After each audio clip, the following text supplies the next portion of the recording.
அம்மா எல்லாரும் உள்ள வந்துட்டீங்களா?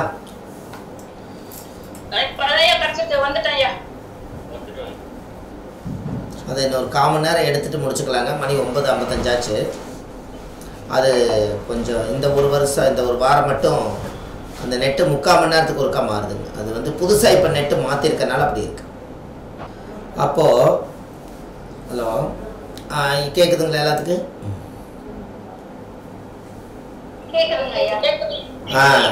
இந்த ஒரு ஜாதகத்தில் என்னென்ன தொழில்கள் எல்லாம் இவங்களுக்கு சப்போர்ட் ஆகுங்கிறத இதை நீங்கள் தெரிஞ்சுக்கிறீங்க.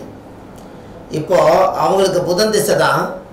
ஆனால் சந்திர புத்தி நடக்கிறனால சந்திரன் வந்து குரு வீட்டில் இருக்கிறனால கரெக்டாக மாட்டி விட்டுருச்சு. அப்போ இதுலேருந்து என்ன தெரியுது? அவங்கள வந்து ஒரு வழியாக கர்மாவை வந்து இவங்க அனுபவிக்கிறாங்க. அப்போ இது காரணமே அடுத்த செவ்வாய் புத்தியில் நல்லா இருக்குமான்னு கேட்டாங்க. அது முடக்கு புத்தி. அது எப்படி நல்லா இருக்கும்? 4-9 அதிபதியுடைய புத்தி. அப்பா அம்மா என்ன கர்ம வினையை செஞ்சாங்களோ அதை பூராமே இந்த அம்மா அனுபவிக்க வேண்டிய காலம்.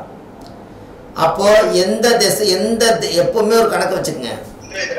முடக்கு திசை யாருக்கு வருதோ அந்த திசையில் ரொம்ப ஜாக்கிரதையாக இருக்கணும். முடக்கு புத்தி யாருக்கு வருதோ அதில் ரொம்ப ஜாக்கிரதையாக இருக்கணும். 1. 2வது சூரியன் என்ற நட்சத்திரம் யார் முடக்கோ அவங்கள நீங்கள் பக்கத்தில் வச்சுருந்தீங்கன்னா நீங்கள் முடங்கிடுவீங்க. எப்படி அம்மா புரியுதா உங்களுக்கு? அம்மா புரியுதா? சூரியன் என்ற நட்சத்திரம் தான் முடக்கு. சூரியன் என்ற நட்சத்திரம் தான் முடக்கு. இந்த அம்மாவுக்கு சூரியன் என்ற நட்சத்திரம் பூர நட்சத்திரம். இவங்க வீட்டுக்காரும் பூர நட்சத்திரம். இப்ப சொல்லுங்க.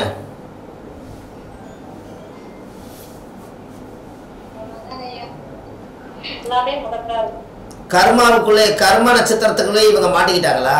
அவ்வளவுதான் வாழ்க்கை. இந்த அம்மா என்னைக்கு வந்து தனிமையாக வருதோ அன்னைக்கு சாதிச்சிடும். வீட்டுக்குள்ளே போயிருச்சுன்னா அவங்க கேட்குற கேள்விக்கெல்லாம் பதில் சொல்ல முடியாமல் இந்த அம்மா முடங்கிடுது. ஆனால் 2.25 லட்ச ரூபா மாதம் சம்பாதிக்குதுன்னா எவ்வளோ பெரிய அதிகாரத்தை கையில் எடுத்திருக்கோம். ஆனால் வீட்டுக்குள்ளே போய் வீட்டுக்கார கண்டோடனே அப்படியே பூனையாட்டம் ஆயிரும். காரணம் என்னென்னா இந்த அம்மா நிற்கிற முடக்கு நட்சத்திரத்தவே இவர் வீட்டுக்காராக இவங்க ஏற்றுக்கிட்டதுனால அனைத்து திறமைகளும் எல்லாமே முடங்கி போச்சு. அதனால நீங்களுமே உங்கள் ஜாதகத்தில் சூரியன் என்ற நட்சத்திரம் யாரோ அவங்கள நீங்கள் பக்கத்தில் வச்சுருந்தீங்கன்னா அதுதான் முடக்கு நட்சத்திரம். நீங்கள் பக்கத்தில் வச்சுருந்தா அது அவங்க முடங்கிடுவாங்க, நம்மளை முடக்கிடுவாங்க அவங்க. இந்த ரகசியம் உங்களுக்கு கிடைச்சிருச்சு இல்லையா இன்னைக்கு?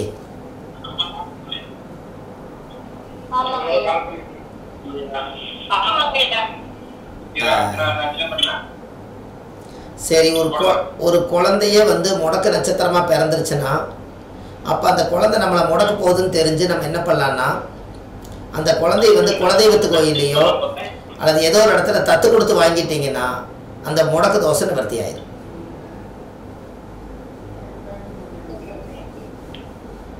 அந்த குழந்தைய நீங்கள் தத்து கொடுத்து வாங்கணும். ஏன் அப்படின்னா அந்த குழந்தையா இருந்தா பரவாயில்லைங்க. வீட்டுக்காரரே வந்து ஒரு நம்பர் வந்து இந்த இது வந்து வந்துச்சுன்னா என்ன பண்றதுங்க? முடக்குறதுக்கு அதுதான் கர்மாங்க. அதான் கர்மா. அதான் அனுபவிக்கிறாங்களே முடக்கு நட்சத்திரம். அப்படி ஒரு பிறப்பி வாங்கி இருந்தா அந்த கர்மா அவங்க கீழே போறத நம்ம முடக்கு. அவங்க இந்த நம்ம ஒன்றும் பண்ண முடியல பாருங்க. 4 இட்லி இருந்தா போதும், ஒரு நேரம் சாப்பிட்டுக்கலாம். 2.25 லட்ச ரூபா மாசம் சம்பாதிக்குது. ஆனால் இந்த அம்மானால அனுபவிக்க முடியலையே. இதான் கர்மா. இப்படி இருக்கிறவங்க எல்லாம் என்னன்னா அம்மா இந்த முடக்கு நட்சத்திரத்துக்கு ஒண்ணே என்னன்னா அந்த முடக்கு நட்சத்திர கோயிலுக்கு இவங்க போயிட்டு வந்தாங்கன்னா அவரும் நல்லா இருப்பாரு, இவங்களும் நல்லா இருப்பாங்க. இது முடக்கு நட்சத்திர கோயில். அவருடைய நட்சத்திரம் வந்து முடக்கா வரும்போது அவருடைய நட்சத்திரத்தை தான் பார்க்கணும். இப்ப நல்லா தெரிஞ்சுக்கங்க. ஒரு நிமிஷம். இப்ப நல்லா தெரிஞ்சுக்கங்க. இவங்களுக்கு சூரியன் என்ற நட்சத்திரம் வந்து பூரம். இந்த பூர நட்சத்திரத்துக்கு உண்டான கோயில் தமிழ்நாட்டுக்குள்ள எங்க இருக்குதுன்னா புதுக்கோட்டை மாவட்டம் பட்டுக்கோட்டை போற வழியில தீர்த்தக்கரை ஈஸ்வரர்னு ஒருத்தர் இருக்கார். பூர நட்சத்திரத்துக்குன்னே ஒரு கோயில் இருக்குது. 27 நட்சத்திரத்துல பூர நட்சத்திரத்துக்குன்னு ஒரு கோயில் இருக்குது. அந்த கோவிலில் போய் இந்த அம்மா பூர நட்சத்திரத்தன்னைக்கு 1008 சகசரநாம பூஜையை அந்த தீர்த்த ஈஸ்வரருக்கு வந்து சக்கரை பொங்கல் நைவேத்தியம் பண்ணி என்னுடைய முடக்கு நட்சத்திர தோசை நிவர்த்தி ஆகட்டும்னு சொல்லி கோயிலுக்குள்ளேயே ஒரு 3 மணி நேரம் இருந்து 1008 சகசரநாம பூஜை பண்ணி அந்த சாமிகிட்ட படைச்ச பிரசாதத்தை எடுத்து இந்த அம்மா சாப்பிட்டு கோயிலை ஒரு 9 முறை பலமுறை சுற்றி வந்து விளக்கேற்றி பூஜை பண்ணிட்டு வந்தாங்கன்னா அந்த முடக்கு நட்சத்திர தோஷத்துக்கு அந்த கோயிலுக்கே போய் அங்கேயே முறையிட்டு அங்கேயே நீங்கள் வந்து சாமி கும்பிடும்போது அந்த கர்மா அங்கே போனால் தான் குறையும். அப்போ தான் வீட்டுக்காரரும் தப்பிப்பார், இந்த ஜாதகரும் காசு பணம் பொருளாதாரம் எல்லாம் நல்லாத வரும். அப்போ முடக்கு நட்சத்திர கோயில் எது வருதோ அந்த கோயிலுக்கு போனால் மட்டும்தான் அந்த கர்மாவை உடைக்க முடியும். எப்படி?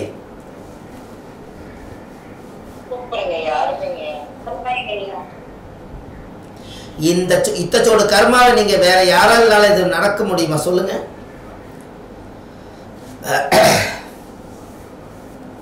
இவ்வளவு பெரிய நட்சத்திர கோயில், இவ்வளவு பெரிய நட்சத்திர தோஷத்தை நீங்க எங்க போனா தீர்க்க முடியும்? ஏன் வந்து பூர நட்சத்திர கோயிலுக்கே போக சொல்றேன்னா, இந்த அம்மாவுடைய கரு உருவாகிறதுக்கு இந்த அம்மா வந்து இவங்க அம்மாவோட வயிற்றுக்குள்ள கரு உருவாகும் போது சூரியன் என்ற நட்சத்திரம் வந்து பூரமாக இருக்கிறனால இவங்க பூர நட்சத்திர தன்னைக்கு தான் இவங்க கன்சீவ் ஆகியிருக்காங்க. இவங்க வந்து இவங்க அம்மாவுடைய வயிற்றுக்குள்ள கருவில் உருவாயிருக்காங்க.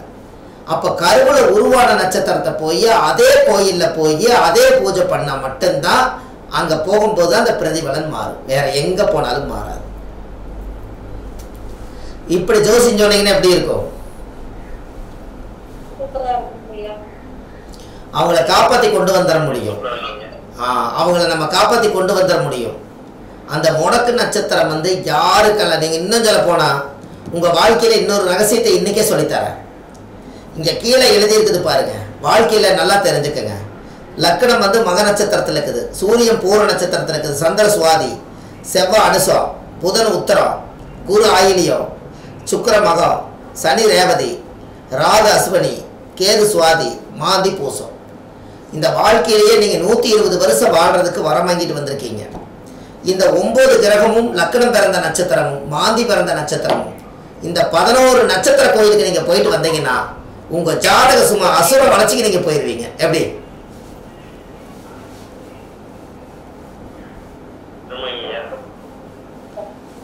ஒரு வருஷம் 6 மாதம் 3 மாதத்துக்கு ஒருக்கா கூட போங்க, வேண்டான்னு சொல்ல. ஆனால் நீங்கள் வாங்கி வந்த சாரம் பார்க்காத கிரகம் சோரம் போகும்னு நீங்கள் தான் சொல்கிறீங்க. அப்போ சாரத்தில் வந்து அந்த நட்சத்திர தோஷங்கள் அடைஞ்சு தான் நம்மளை கஷ்டப்படுத்துது. 11 நட்சத்திரம் இருக்குது மொத்தம். 9 கிரகத்துக்கு 9 நட்சத்திர கோயில் போயிட்டு வந்தீங்கன்னா இந்த கிரகத்தை எந்த நட்சத்திரம் தாங்கி பிடிச்சி வழி நடத்துதோ அந்த கோயிலுக்கே நீங்கள் அட்வான்ஸாக போய் அந்த புண்ணியத்தின் பவரை வாங்கிட்டீங்கன்னா உங்களுக்கு அந்தந்த கால திசைகள் வரும்போது டிராபிக் இல்லாமல் சந்தோஷமாக வாழுவீங்கல்ல. ஐயா கோயிலுக்கு போகணும் சரி, ஆனா போறதுக்கே தடங்கள் ஆகுது, அதுக்கு ஒரு பரிகாரம் சொல்லுங்க ஐயா. எல்லாமே அதுக்கு ஒரு தடங்கள், ஏதோ ஒரு தடங்கள் ஆகுது, அதுக்கு ஃபர்ஸ்ட் ஒரு பரிகாரம். அதுக்கு நீங்க முதல் வந்து தாய் தந்தைக்கு பாத பூஜை வருஷம் செய்யணும். தாய் தந்தைக்கு வருஷம் பாத பூஜை பண்ணணும். இல்ல நம்ம தாய் தந்தை இல்லைன்னா தாய் தந்தையை யாராவது ஒருத்தர் பெரியவங்களுக்கு எடுத்து பாத பூஜை பண்ணணும்.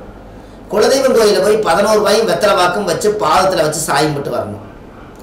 இந்த ரெண்டும் பண்ணிட்டீங்கன்னா உங்களுக்கு அந்த தடை நீங்கிரும். அதுக்கப்புறம் கர்மா கோயில் போயிட்டு வாங்க. நீங்க கோயிலுக்கு போறதுக்கு தடை நீங்குதுன்னா கோயில் எத்தனை மடம்னு சொல்லுங்க.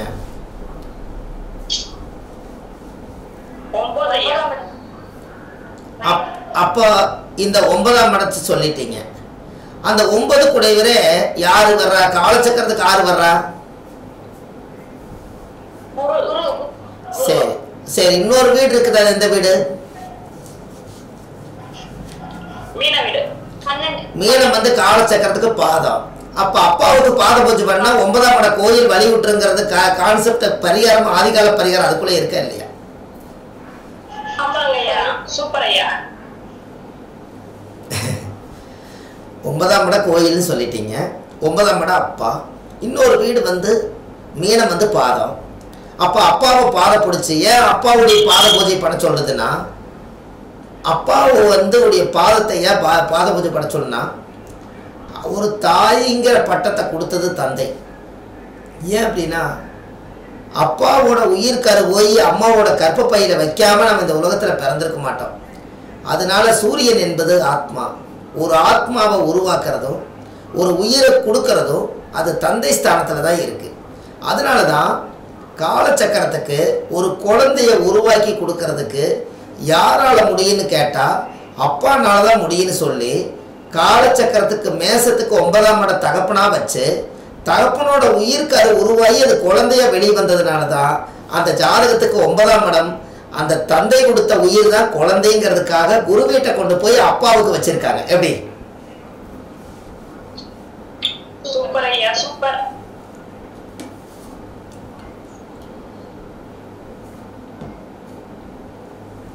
இந்த குரு வீட்டை கொண்டு போய் உருவாக்குறதுக்கு 9வது மாசத்துல ஒரு குழந்தை கருத்தெரிச்சு டெலிவரி ஆகிறதுக்கு 9லிருந்து 9ஆம் இடம் என்பது தந்தை ஸ்தானம் மட்டும் இல்லை.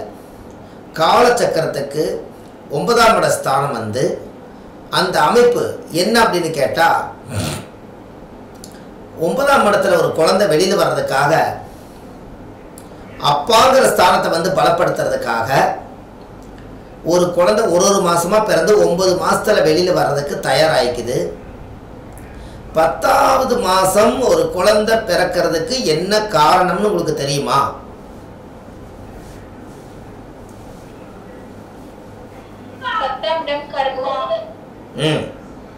சொல்லுங்க.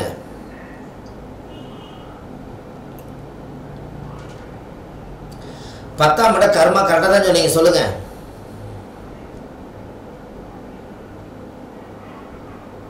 நம்முடைய கர்மாவை நம்ம வரதுக்காக தான் அந்த 10வது மாசம் நம்ம கர்மா வாங்கி வரதுக்காக. ஓகே, கரெக்ட் தான். அதாவது எதுக்காக இந்த கர்மா வந்துச்சுன்னா 9 மாசத்துல ஒரு குழந்தை வெளியில வரலாம் வருது. இப்போ வருது 9ஆம் இடம் என்பது அப்பா வந்து நீ அப்பா ஆக போறேங்கிறதுக்காக ஒரு குழந்தை வெளியில வந்து உருவாக்கினவரவே அப்பான்னு கூப்பிடுறதுக்கு 9 கரெக்டு. இந்த 10வது மாசத்தை எதற்காக கொண்டு போய் 10 மாசம் கரமிச்சு அந்த குழந்தை பரிபூர்ணமா வெளியில வந்தே தீருங்கிறது எதுக்குன்னு கேட்டீங்கன்னா அப்பா தான் உருவாக்குனாரு. இந்த குழந்தை ஜனனமாச்சு. அந்த ஜனனமாயி அப்பாவுக்கு 12ஆம் இடம் காலச்சக்கரத்துக்கு 12, காலச்சக்கரத்துக்கு 9ஆம் இடம் தகப்பன், தகப்பனுக்கு தனுசுக்கு 12, அது விருச்சிக வீடு, அது காலச்சக்கரத்துக்கு 8, 8 என்பது மரணம்.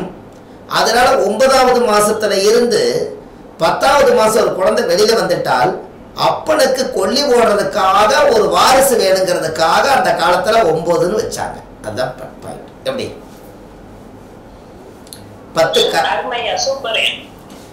10ஆம் பாவ கர்மான்னு வச்சது, கர்மஸ்தானம்னு வச்சது காரணமே 9 யாராவது ஜாதகத்துல 9 குடையவர் 10ல இருந்தா 9 குடையவர் 10ல இருந்தா அந்த ஜாதகருக்கு ஒரு ஆண் குழந்தை பிறக்கும். அது யாருக்கா இருந்தாலும் சரி. 9 குடையவர் 10ல இருந்தா ஏன் கர்மம் செய்ய ஒரு ஆண் மகன் பிறப்பான்.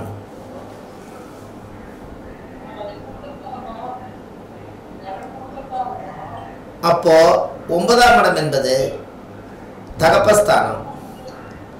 9 குடைவர் 10ல இருந்தா தகப்பனுக்கு கர்மஸ்தானம் வந்து 10. அதனாலதான் 9 தர்மம் 10 கர்மன்னு ஏன் வச்சாங்கன்னா அப்பனுக்கு கொல்லி போட ஒரு மகன் பிறப்பாங்கிறதா கர்மஸ்தானம் வச்சாங்க. அப்போ இந்த ஜாதகருக்கு அந்த காலத்துல கர்மஸ்தானம்னு வச்சது காரணமே அந்த காலத்துல வாரிசு இல்லைன்னா கொல்லி போடுறதுக்கு சொத்து இல்லாமல் போயிருங்கிறக்காக வாரிசுகள் வந்து வேணுங்கிறக்காக 9 குடைவருக்கு அடுத்தது 10ன்னு வச்சது காரணமே ஒரு குழந்தை அப்பன் ஆயாச்சுன்னு சொன்னால் இந்த அப்பனை கடைசியில் சுடுகாடு கொண்டு போய் சேர்த்தும் போது கொல்லி வச்சே தீருவாங்கிறதுக்கு காரணமே இந்த 9க்கு அப்புறம் 10 வச்சது காரணமே. 10ஆம் இடம் என்பது சுடுகாடுன்னு சொன்னீங்க, மகரம் என்பது சுடுகாடுன்னீங்க. இங்கே தான் சுடுகாட்டில் கொண்டு போய்த்தான் அப்பாவுக்கு தகனம் பண்ணுறதுக்காக கர்மான்னு பேர் வச்சிருக்காங்க. எப்படி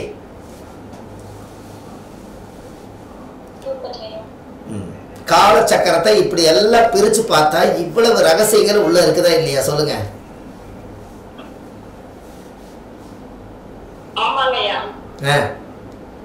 நீங்க அதுக்குள்ளேயே இருக்கணும். அந்த காலச்சக்கரத்துக்குள்ளேயே இருந்தால் நம்ம நிறைய விஷயங்களை எடுத்துக்கிட்டே இருக்கலாம். அந்த 9ஆம் இடம் என்பது அந்த ஸ்தானம் தான். ஏன் ஒரு தாயுடைய கற்பத்தில் 10ஆம் இடம் என்பது காலச்சக்கரத்துக்கு 10 யாரோட வீடு? சனி வீடு. அதுல என்ன நட்சத்திரம் இருக்குதுங்க?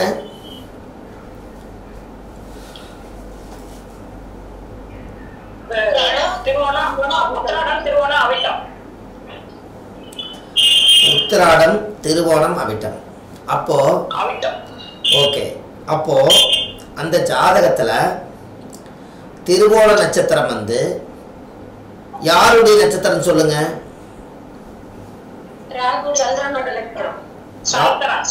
சந்திரனுடைய நட்சத்திரம். அப்ப தாயுடைய நட்சத்திரம். அப்போ சந்திர திசை எத்தனை வருஷம்? 10 வருஷம். சரி, காலச்சக்கரத்துக்கு அது எத்தனை மாசம்? 10. அப்ப 10 மாசம் அந்த இடத்துக்கு பரிபூர்ணம் வந்துட்டால் அந்த இடத்துல ஒரு குழந்தை தாயாக போறாங்கிறத 10வது மாசம் ஒரு குழந்தை வர்றதுக்காக அந்த காலத்திலே கொண்டு போய் திருவோண நட்சத்திரம் சந்திரனுக்கு தாயை கொண்டு போய் 10 மாசம் ஆகி நீ வெளியில வந்து தாய்ங்கிற பட்டை வாங்குங்கிறக்காக முன்னோர்கள் அந்த காலத்துல கணிச்சு வச்சிருக்காங்க. எப்படி? சூப்பர் ஐயா. அந்த இடத்துல திருவோண நட்சத்திரத்தை ஏன் அங்க கொண்டு போய் வச்சிருக்கிறாங்கன்னா சந்திரனுடைய நட்சத்திரத்தை கொண்டு போய் 10வது ராசி கட்டத்துல போய் தாய்ங்கிற நட்சத்திரத்தை கொண்டு போய் கரெக்டா வச்சிருக்காங்க. அதே இடத்துல உத்திராடம் மீதி 3 வாரம் இருக்கும்.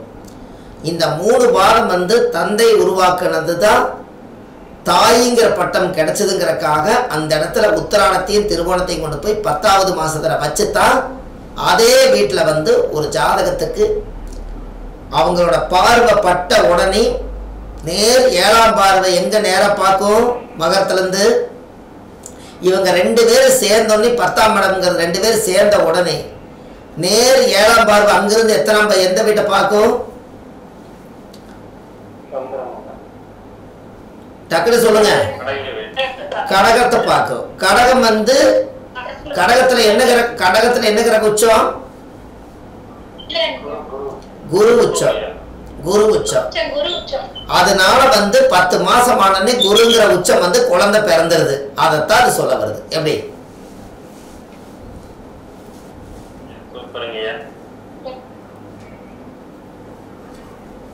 ஒண்ணு கருத்தை சொல்ல மாட்டேங்கிறீங்க.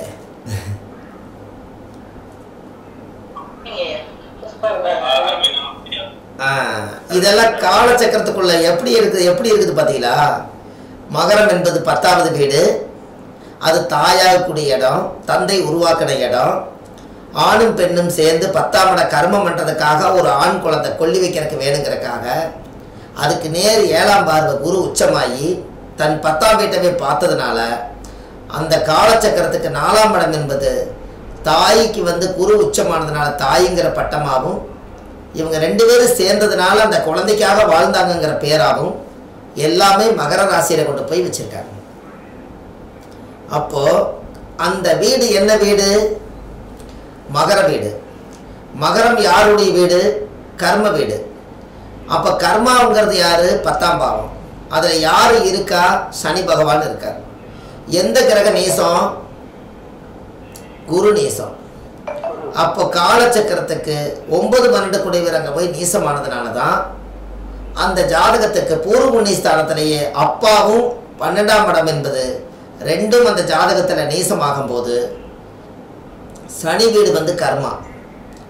இந்த சனி என்பது தோஷமான இடமா இருக்கிறதுனால அந்த இடத்துல எந்த கிரகமே போய் குடியிருக்க மாட்டேன்ட்டாங்க. அதனால இந்த ஒரு குரு உச்சமாக இருந்தால் ஒரு நீச குரு ஒருத்தர் வேணும். அப்போ அந்த நீசத்தை கொண்டு போய் எந்த ராசியில் வைக்கலான்னு பார்த்தா சேரும் சகதியும் முதலையும் இருக்கிற இடத்துல கொண்டு போய் குருவை தள்ளிடலான்னு அந்த காலத்திலேயே குருவை கொண்டு போய் மகரத்தில் கொண்டு போய் நீசமாக்கி காலச்சக்கரத்துக்கு தாய்ங்கிற கடகம் வந்து கௌரவமான இடத்த கொண்டு போய் குருவை உச்சமாக்கி வச்சு அன்னைக்கே இந்த காலச்சக்கரத்தை விரிவாக்கமாக இதை சொல்லியிருக்காங்க. எப்படி?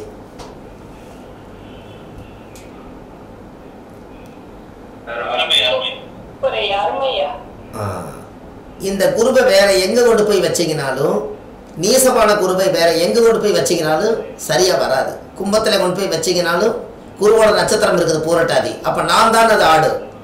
தனுசில் கொண்டு போய் வைக்கலாமான்னு நினச்சா இந்த குரு அவரோட சொந்த வீடு. மீனத்தில் கொண்டு போய் வைக்கலான்னு பார்த்தாலும் அது அதை விட ஆட்சி வீடு. அப்போ இந்த குரு எல்லா இடத்துலையும் பலமாயிருவார். அப்போது குருங்கிற ஒருத்தர் நீசம் ஆகணும்னா அப்போது சனி என்பது மகர வீடாக இருக்கிறதுனால கர்மம் பண்ணுறதுக்கு ஒரு வாரிசை உருவாக்கி விட்டுட்டா வாரிசு சொத்து உயிர் சொத்தாக மாறுங்கிறக்காக வேற வழி இல்லை. அதனால காலச்சக்கரத்துக்கு சரியான இடம் மகரத்தில் தான் குரு நீசமாகிறார். எப்படி?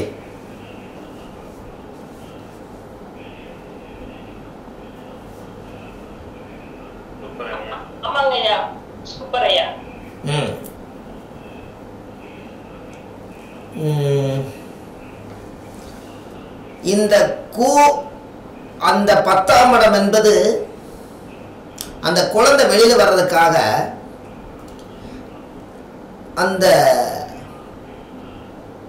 அந்த குருங்கிற இடத்துல கூவை அங்க 10ஆம் இடத்துல குரு அப்படிங்கிற இடத்துல அந்த கூவை காவா மாத்துனீங்கன்னா என்னவா வரும்? அதனால அந்த கரு வெளியில வருது, அதுதான் 10. அதனாலதான் குரு நீசம். குழந்தை வயிற்றுக்குள்ள தங்காம வெளியே வந்தே தேரணும். எப்படி?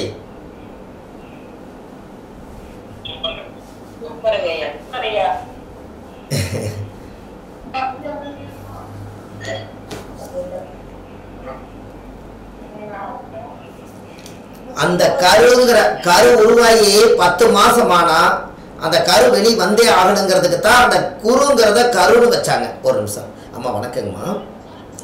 இருக்குங்கம்மா. இல்லைம்மா ஜோதிட வகுப்பு கிளாஸுங்கம்மா, திங்கக்கிழமையான போகுங்க. இல்லை அப்படியெல்லாம் ஒன்றும் இல்லைங்கம்மா. நான் உங்களுக்கு நம்பர் எல்லாமே காலையில் மெசேஜ் பண்ணி விட்றேங்கம்மா, ஒரு 7 மணிக்கெல்லாம். ஓ ஆமாம்மாங்க, அந்த அந்த அந்த ஊருக்கு பாதி ராத்திரி.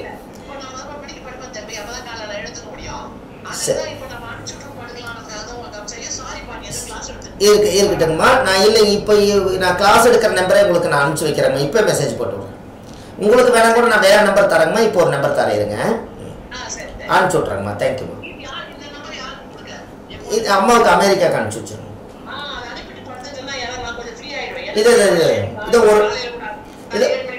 இதை ஒரு நிமிஷத்தில் அனுப்பிச்சிடுங்க. தேங்க்யூ. இல்லை பரவாயில்லைங்கம்மா. நன்றிங்கம்மா. வணக்கம். சரி. இல்லைங்கம்மா, எங்களுக்கு ஞாயிற்றுக்கிழமைங்க கூட விடுமுறை இல்லைங்கம்மா. எங்கள் வாழ்க்கை வைக்கிறேங்கம்மா. நன்றிங்க.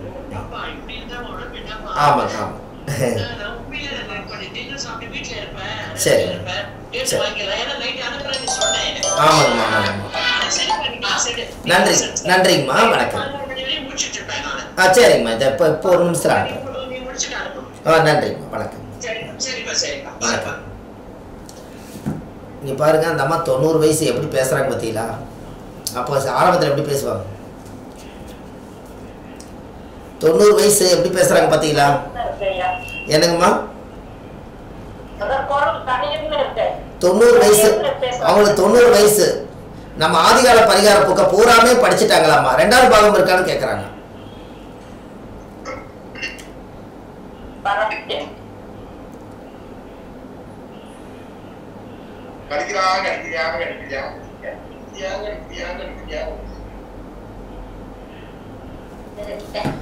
அப்போ குரு குரு அப்படின்னு சொல்லிட்டு இருந்தீங்க. குருன்னா குழந்தை. குருவுக்கு முன்னாடி குழந்தை வெளியே வர முன்னாடி குருவுக்கு முன்னாடி அது கரு, அப்புறம் தான் குரு. கரெக்டுங்களா?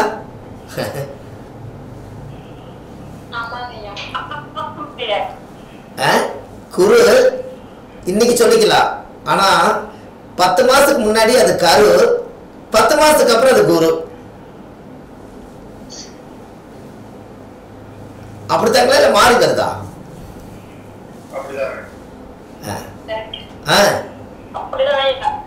அவ்வளவுதான். 2 வார்த்தையிலையும் கூட பரிகாரம் எடுக்க முடியுதா இல்லைங்களா?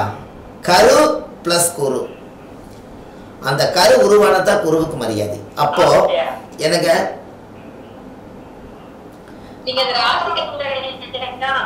அம்மா சொல்லுங்க. நீங்க ராசி கட்டத்துக்குள்ளே வாழ்ந்துகிட்டு இருக்கீங்க. ஆமாங்க. இந்த ஞாயிற்றுக்கிழமையும் கூட விடுமுறை இல்லைன்னு சொல்கிறேன் பாருங்கள். என்னப்பா இப்படி இருக்க, உடம்பு என்னாக அப்படின்னு கேட்குறாங்க பாருங்கள். அது 5 கிலோ குறைவேன், மறுபடியும் 5 கிலோ ஏறுவேன். இந்த கிரகத்தோடவே வாழ்ந்துட்டு இருக்கிறனால எனர்ஜி எல்லாம் வெளியில் போகும், மறுபடியும் ஒரு 5 கிலோ கூடும், மறுபடியும் 5 கிலோ இறங்கிடும். இது வாழ்க்கையில் பரமப்பட மாட்டேன் நம்மளுது எனர்ஜி. இப்போ ஏன்னா காலையிலேருந்து ஒரு 10 ஜாதகம் நீங்கள் பார்க்கணும். 10 ஜாதகம் 10 பேருடைய நட்சத்திரத்துக்கூட வாழ்ந்துட்டு இருக்கிறோம். மறுபடியும் ஏதாவது இப்படி மற்றது பேசிக்கிட்டே இருக்கிறோம். ஆண்டவனுக்கு தான் நன்றி சொல்லணுங்க. ஏன்னா இந்த எனர்ஜியை ஆண்டவன் கொடுத்துருக்கான் பார்த்தீங்களா. காலையில இருந்து ஆரம்பிச்சு இன்னொரு வரைக்கும் இப்படியே பேசணுமே, அதான் பெரிய விஷயம். அதனால அது ஒரு பெரிய விஷயம் இல்லைங்களா. காலையில நம்ம ஒரு 9 மணிக்கு ஆபீஸ்க்கு வந்திருப்போம். 9 மணிலிருந்து பொழுதா வரைக்கும் எல்லாத்துக்கும் கூட பேசுவோம். இந்த எனர்ஜி எல்லாம் வெளியில போயிருக்கும். இப்போ எக்ஸ்ட்ரா நம்ம கிளாஸ் எடுக்கும்போது இன்னும் கொஞ்சம் சேர்த்து பேச வேண்டியதாகவும் இருக்கும். அப்போ கிட்டத்தட்ட நான் ஸ்டாப்பாக ஒரு 8, 9, 10 மணி நேரம் அந்த எனர்ஜியோட தாங்கி நம்ம பேசினா அது கடவுளுக்கு தான் நம்ம நன்றி சொல்லணும். அதனால தான் கற்றோருக்கு சென்ற இடமெல்லாம் சிறப்புன்னு சொன்னாங்க. அப்போ கற்றோருக்கு சென்ற இடமெல்லாம் சிறப்புன்னா நம்ம கற்றுக்கிட்ட வித்தையெல்லாம் எங்கே இருக்குதுன்னு கேட்டிங்கன்னா நம்மளோட மூளைக்குள்ளேயும் ஞானத்துக்குள்ளேயும் தான் இருக்குது. அதை கீ கொடுத்துட்டோம்னா அது பாட்டுக்கு பேசிக்கிட்டே இருக்குது. நம்ம புக்கை பார்த்தா சொல்லிக்கிட்டு இருக்கோம் வந்திருக்கோம். அது எல்லாமே ஒரு காலத்தில் படித்த விஷயத்தை ஞானத்தோடு சொல்கிறோம். அதனால தான் காலையில் இருந்து பொழுதா வரைக்கும் கிரகங்களோடவே நாம் பேசிக்கிட்டு இருக்கும்போது கிரகம் நம்மளோட பேசுது. கிரகமும் நானும் சேர்ந்து வந்த ஜோசியர் ஜாதகம் பார்க்க வந்தவங்களுக்கு பேசுகிறோம். கிரகம் எங்கூட பேசுது, நான் அவங்களோட பேசுகிறேன்.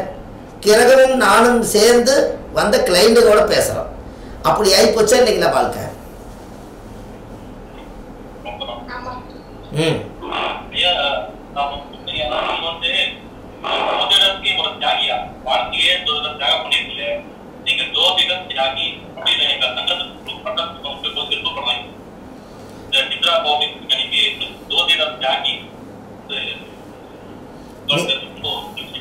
சந்தோஷம்.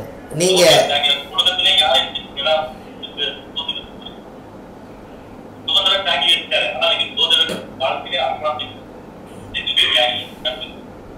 நீங்க சந்தோஷங்க.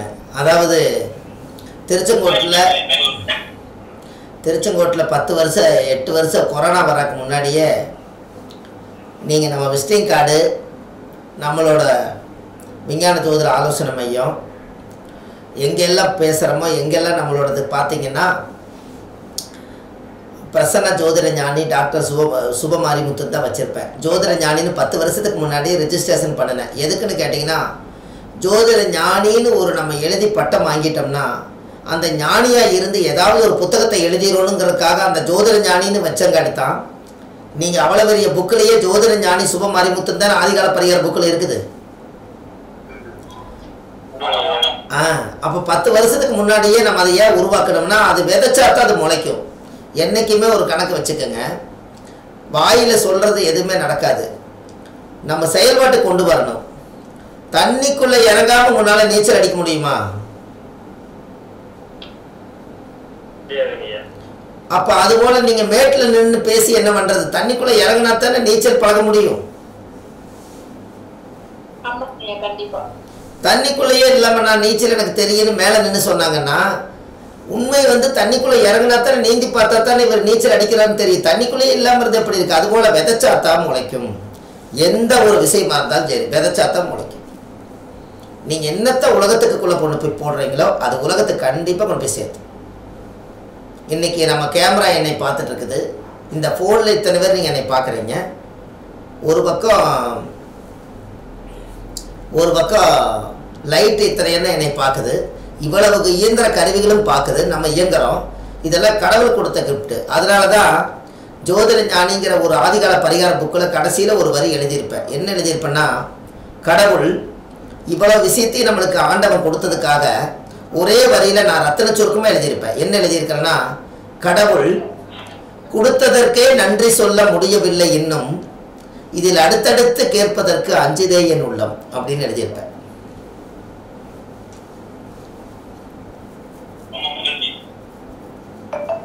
இப்போ புரியுதுங்களா?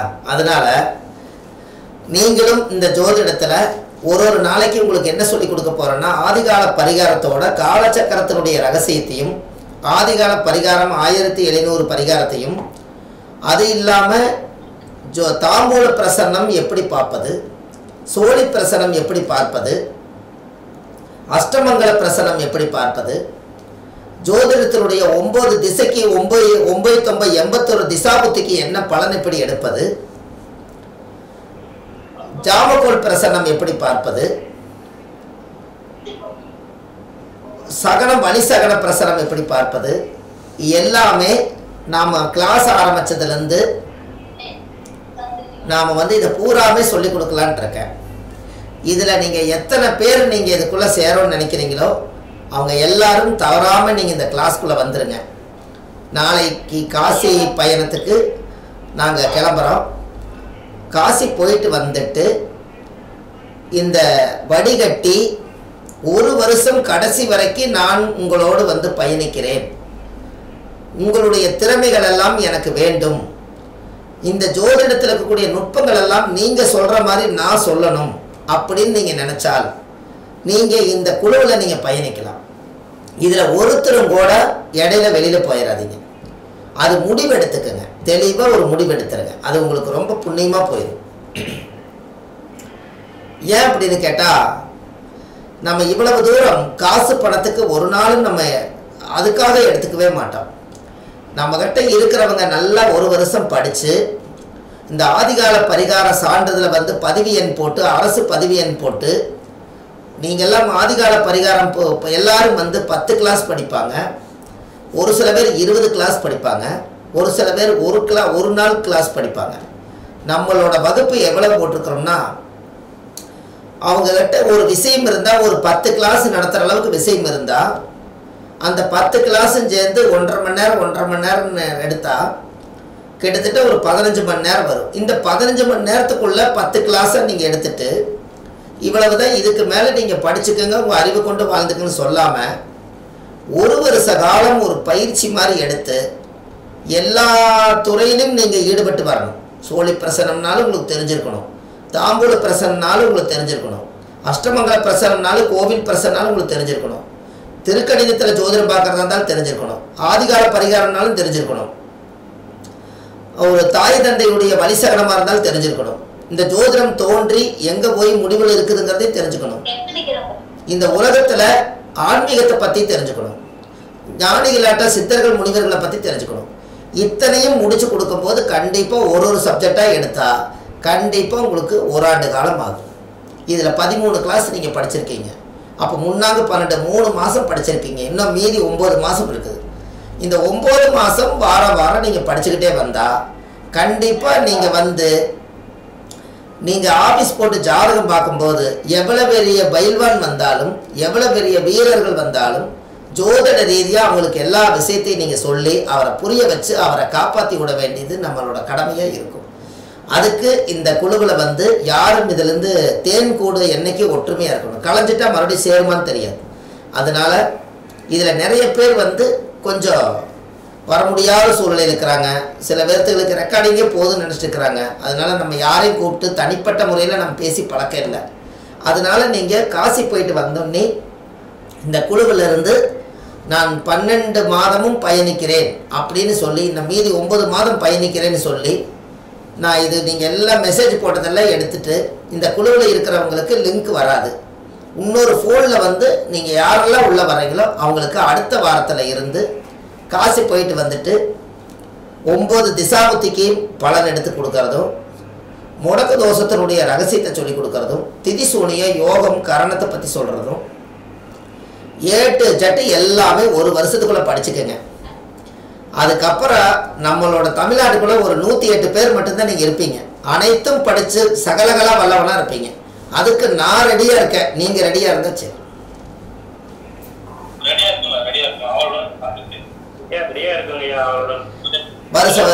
மாசம் ஏதாவது ஒரு கோவிலுக்கு நம்ம போகிறது.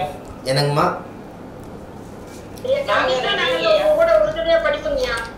ஆமாங்க, அதுதான். நீங்கள் அது நம்மளுக்கு நிறைய விஷயங்கள் கிடைக்கும். அதனால நீங்கள் தாராளமாக அதை நம்ம ஒரு சிறப்பாக கொண்டுட்டு போயிடலாம், எந்த தப்பு வராது. அதனால் நீங்கள் இப்போவே இந்த குழுவில் இருந்து யார் யாரெல்லாம் தயாராக இருக்கிறீங்க, மாதம் மாதம் அதே மாதிரி கரெக்டாக நீங்கள் இதை ஃபாலோ பண்ணிகிட்டே வாங்க. உங்களுக்கு நான் நிறைய விஷயங்களை ரகசியங்கள் நிறைய வச்சுருக்கேன். இந்த ரகசியங்கள் எல்லாம் ஆன்லைன்லேயே நான் உங்களுக்கு சொல்லி கொடுக்குறேன். அதை பூராமே நீங்கள் கற்றுக்குங்க. நமக்கு பின்னாடி வந்து சொத்து வாழுதோ சுகம் வாழுதுங்கிறதுல இல்லை, ஜோதிடம் வாழும். அதுக்கு உண்டான விஷயத்தை நான் உங்களுக்கு சொல்லி கொடுக்குறேன்.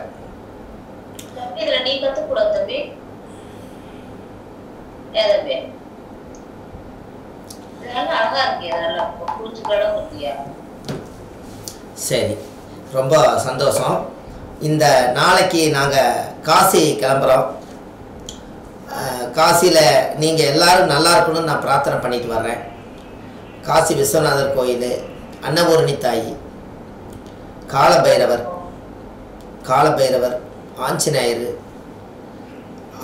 காசி விசாலாட்சி, அலகாபாத்தில் கங்கா யமுனா சரஸ்வதியுடைய நதியில் எல்லாம் பூஜை எல்லாம் முடித்து உங்களுக்கு எல்லாத்துக்கும் நம்ம ஒரு அர்ச்சனை பண்ணி பூஜை பண்ணி உங்களுக்கு எல்லாத்துக்கும் ஒரு ஆசீர்வாதம் பண்ணி அங்கேருந்தே நீங்கள் எல்லோரும் ஜோதிடத்தில் நல்லா வரணும்னு சொல்லி நான் பிரார்த்தனை பண்ணுறேன்.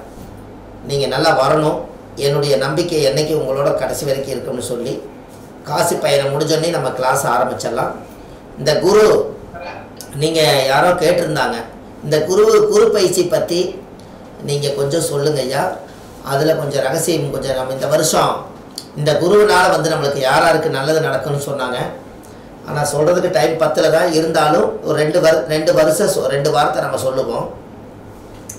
இந்த குரு பயிற்சி நம்ம இது வரைக்கும் எப்பவுமே ஜாதகப்படி குரு பயிற்சி, சனி பயிற்சி, ராகு பயிற்சி, ராசி வலது எதுவுமே நம்ம வீடியோவில் போட்டிருக்க மாட்டோம். என்ன காரணம் அப்படின்னா, அதாவது உண்மையான கரண்ட் இல்லாதப்ப யூபிஎஸ் மாதிரி வருது. அதனால் இப்போது கரெக்டாக பாருங்கள், நீங்கள் யாராருக்கு வந்து குருவலன் ஒரு வருஷத்துக்கு இருக்குதா அப்படின்னு கேட்டால் நல்லா யோசிச்சு பாருங்கள். இப்போ குரு எந்த ராசிக்கு வர்றாரு? ரிஷப ராசிக்கு வர்றாரு. ஒரு வருஷத்துக்குள்ள ஒரு குருபலன் நடக்குங்கிறத விட கொஞ்சம் டெப்த்தாக உள்ளே போய் சொல்லுங்கள். கார்த்திகை நட்சத்திரத்தில் முதல் வந்து 4 மாதம் இருப்பார். அப்போ 5ஆம் பார்வை ரைட்டாக எங்கே வரும்? கரெக்டாக வந்து கண்ணியில் வரும். 7ஆம் பார்வை விருச்சிகத்துக்கு வரும். 9ஆம் பார்வை மகரத்துக்கு வரும். இதில் முதல் நட்சத்திரம் எது இருக்குதோ அவங்களுக்கு மட்டும்தான் 4 மாதம் குருபலன். கரெக்டா? 4, 8, 12 3 நட்சத்திரம் தான் இருக்குது. முன்னாங்க 12 மாதத்தில் அடுத்த குரு அடுத்த வீட்டுக்கு போயிடுவார். அப்போ கார்த்திகை நட்சத்திரத்தில் முதல்ல ஏறி உட்காந்துட்டாருன்னா ஜென்ம குரு யாருக்குன்னு கேட்டிங்கன்னா கார்த்திகை நட்சத்திரக்காருக்கு 4 மாதத்து ஜென்ம குரு. ஆனால் பார்வை குரு பார்த்தா கோடி புண்ணின்னு சொன்னீங்க பார்த்தீங்களா, அது 4 மாதத்துக்கு அஸ்த நட்சத்திரக்காரர்களுக்கும் அதுக்கு